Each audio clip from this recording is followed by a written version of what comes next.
ఈ వారంలో టాలీవుడ్ నుంచి రిలీజ్ అవుతున్న ఏకైక కొత్త సినిమా మాస్ మహారాజా మాస్ జాతర. భాను భోగవరపు దర్శకత్వంలో తెరకెక్కిన ఈ సినిమాను టాలీవుడ్ బడా నిర్మాణ సంస్థ సితారా ఎంటర్టైన్మెంట్స్ బ్యానర్పై నాగవంశి నిర్మించాడు. రవితేజ సరసన యంగ్ బ్యూటీ శ్రీలీల హీరోయిన్గా నటించింది.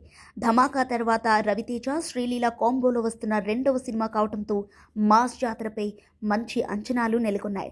పైగా సోలో రిలీజ్ కావడంతో మాస్ రాజాకు తిరుగులేదని అనుకున్నారు. కానీ అక్టోబర్ 31న బాహుబలి ది ఎపిక్ భారీ ఎత్తున రిలీజ్ అయింది.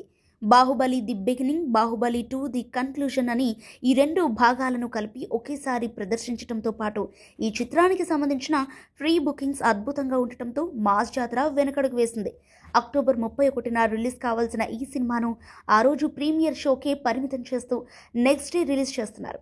అయినా కూడా బాహుబలిదే పై చేయి అన్నట్టుగా బుకింగ్స్ చెబుతున్నాయి. అడ్వాన్స్డ్ బుకింగ్ పరంగా చూస్తే మాస్ జాతరపై బాహుబలి ది ఎపిక్ ఎఫెక్ట్ గట్టిగానే పడినట్టుగా కనిపిస్తోంది.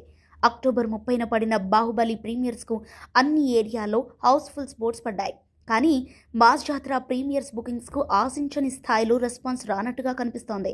బుక్ మై షో వంటి యాప్స్లలో బాహుబలిదే అప్పర్ హ్యాండ్ అన్నట్టుగా ఉంది. కాబట్టి మాస్ జాతరకు సాలిడ్ హిట్ టాక్ పడాల్సిందేనని ట్రేడ్ వర్గాలు లెక్కలు వేస్తున్నాయి.